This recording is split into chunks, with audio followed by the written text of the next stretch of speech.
اللہ نے دنیا کی عورت کو بنایا مٹی سے اور جنت کی عورت کو بنایا مشک اور زعفران سے۔ وہ سورج کو انگلی دکھائے تو سورج اس کے سامنے نظر نہیں آتا، وہ مردوں سے بات کرے تو مردے زندہ ہو جاتے ہیں، زندوں کو جھلک دکھائے ان کے کلیجے پھٹ جاتے ہیں، دوپٹہ ہوا میں لہرا دے ساری کائنات میں خوشبو پھیل جاتی ہے۔ لیکن ایمان والی مٹی والی عورت اگر تقوی اختیار کرے گی تو اس جنت کی حور سے 70,000 گنا زیادہ خوبصورت ہوگی۔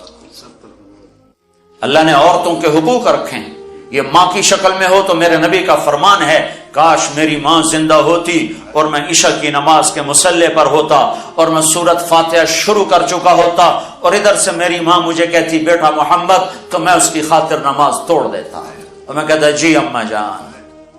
ماں کا حق بتایا۔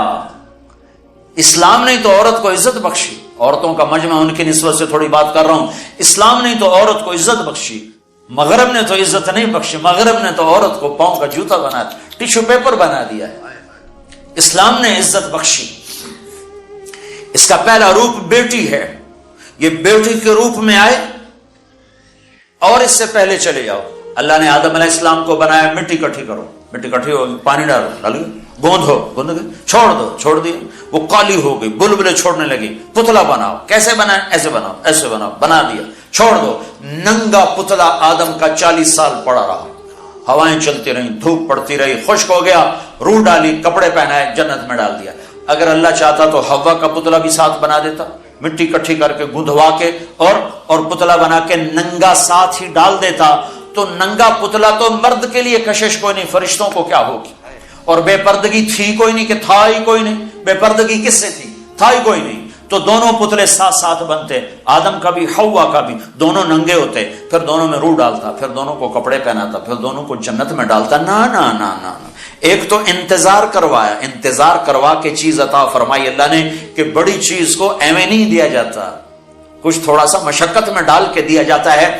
تو اللہ نے زندگی کا ساتھی آدم کو دیا، جنت آپ ہی دے دی، اور حوا کا انتظار کروایا، جنت کا انتظار نہیں کروایا، حوا کا انتظار کروایا۔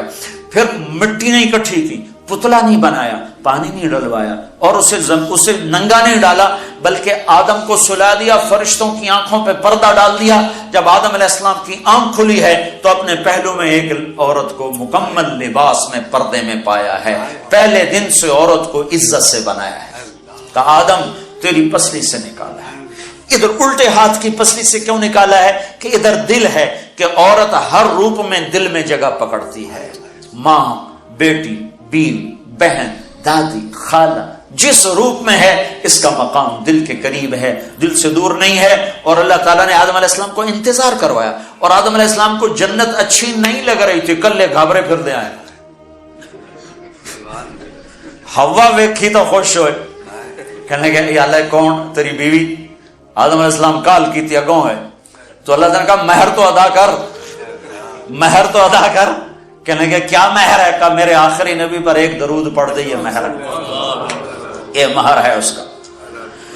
مردوں میں سب سے خوبصورت کون ہے بھائی؟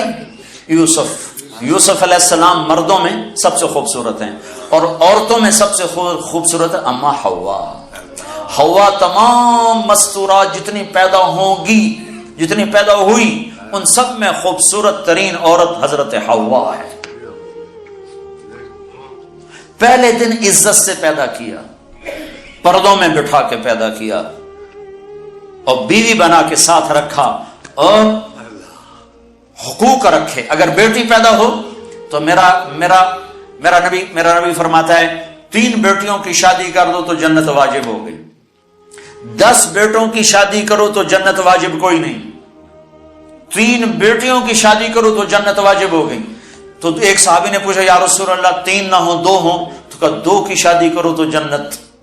ایک نے کہا یا رسول اللہ اگر 2 نہ ہو، ایک ہی بیٹی ہو اور آگے کوئی سلسلہ بھی نہ ہو، تو آپ نے کہا 1 بیٹی کی شادی کر دو تو جنت واجب۔ یہی بہن بن جاتی ہے، بیٹی سے بہن بنتی ہے، بھائی آتا ہے۔ تو میرے نبی نے فرمایا جس کو اللہ نے 2 بہنیں عطا فرمائیں، 2 بہنیں، اور انہوں نے اس کا حق ادا کیا، حق ادا کیا، حق، کہ بھائی بہنوں کا حق مار جاتے ہیں، ماں باپ کی وراثت میں سے بہنوں کو نہیں دیتے۔ یہ ایسے ہی حرام ہے جیسے شراب بیچنا حرام ہے۔ جیسے سود کھانا حرام ہے، ایسے ہی بہنوں کا حق کھا جانا ایسے ہی حرام ہے، جیسے چوری حرام ہے، یہ بہنوں کا چور ہے، اس کی چوری کی جس کے ساتھ مل کے ایک چھاتی کا دودھ پیا، ایک تھالی پیالی میں کھایا اور پیا، ایک چھت تلے جس کے ساتھ زندگی گزاری، یہ اس کی چوری کر گیا ہے۔ جس نے اپنی بہنوں کا حق مارا اس کا رزق حرام ہو گیا۔ تو میرے نبی نے فرمایا جس نے بہنوں کو حصہ دیا، جس کو اللہ نے 2 بہنیں دی، اس نے بہنوں کا حق دیا اور شادی کے بعد بھی ان کے سر پہ ہاتھ رکھا تو اس پہ جنت واجب ہو گئی۔ پھر یہ بیٹی سے بہن، بہن سے بیوی ہیں۔ پھر میرے نبی نے فرمایا بہترین مسلمان وہ ہے جو بیوی کے ساتھ اچھا سلوک کرے، اور میرے نبی نے فرمایا جو یہ چاہے اس لوگ کا مسلمان کہ وہ جنت میں میرے گھر کے قریب گھر بنا لے تو وہ 2 کام کرے، ایک اپنے اخلاق اچھے کرے، ایک اپنی بیوی سے اچھا سلوک کرے، تو اس کا گھر میرے گھر کے قریب ہو جائے گا۔ تہجد پڑھے، جہاد کرے، تبلیغ کرے، ذکر کرے، مراقبہ کرے، یہ نہیں فرمایا کہ وہ 2 کام کرے، ایک اخلاق اچھے کرے، ایک بیوی سے اچھا سلوک کرے۔ یہ بیوی سے اچھا سلوک بھی تو اخلاق میں آتا ہے، اس کو الگ کیوں کہا ہے؟ کہ بہت سے لوگ باہر بڑے اخلاق والے ہوتے ہیں اور گھر میں بیویوں کے ساتھ بڑے بدتمیز ہوتے ہیں، اور ہمارے ذمہ داروں میں عام ہے یہ حدیث۔ ایسے میں آنکھوں سے دیکھ رہا ہوں کہ میرا سارا خاندان، میرا معاشرہ جو ذمہ دار معاشرہ ہے، وہ باہر ڈیرے دار ہیں، ذمہ دار ہیں اور بڑے سخی ہیں، بڑے مہمان نواز ہیں، لیکن گھر میں اتنے ہی بدتمیز ہیں۔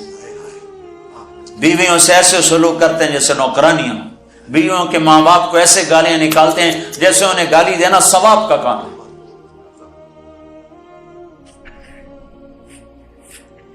تو اس لیے اس کو الگ ذکر کیا کہ جو یہ چاہے جنت میں میرے گھر کے قریب گھر بنائے۔ کون نہیں چاہتا؟ تم چاہتے ہو کہ نہیں چاہتے ہو؟ تو اللہ کے نبی نے کہا 2 کام کرو، ایک اخلاق اچھے کرو، ایک اپنی بیوی سے اچھا سلوک کرو۔ پھر بیویوں کو بھی سمجھایا، برابری، توازن قائم کیا ہے کہ اگر میری شریعت میں سجدہ ہوتا تو میں بیوی سے کہتا خامن کو سجدہ کرے۔ ایک عورت نے پوچھا یا رسول اللہ میری شادی ہو رہی ہے، میرے خامن کا میرے اوپر کیا حق ہوگا؟ تو آپ نے فرمایا تیرے خامن کے جسم پہ پھوڑے پڑ جائیں، پھوڑے ہو نکل آئیں اور پھوڑوں میں پیپ پڑ جائے اور تو زبان سے چاٹ چاٹ کے اس کے زخم صاف کرے تو بھی تو نے خامن کا حق ادا نہیں کیا۔ لو ان المرأة صلت خمسها صامت شهرها حسنت فرجها اطاعت بالها دخلت من ای ابواب الجنت شاءت۔ میرے نبی نے فرمایا جس عورت نے 5 نمازیں پڑھی، رمضان کے روزے رکھے، خامند کی اطاعت کی اور بدکاری نہ کی، عزت میں خیانت نہ کی، تو جب وہ آئے گی تو جنت کے 8 دروازے کھل جائیں گے۔ اللہ فرمائے گا جدھر سے چاہ چلی جا، جنت تیرے لیے ساری حلال ہے۔ یہی عورت ماں کے روپ میں تبدیل ہو جائے تو میرے نبی نے فرمایا کاش میری ماں ہوتی اور میں عشاء کی نماز کے مصلی پر ہوتا اور میں سورۃ فاتحہ شروع کر چکا ہوتا اور ادھر سے میرے گھر کا دروازہ کھلتا اور میری ماں کہتی بیٹا محمد، تو میں اس کی خاطر نماز توڑ دیتا، میں کہتا اماں جی حکم، میں پھر پڑھوں گا۔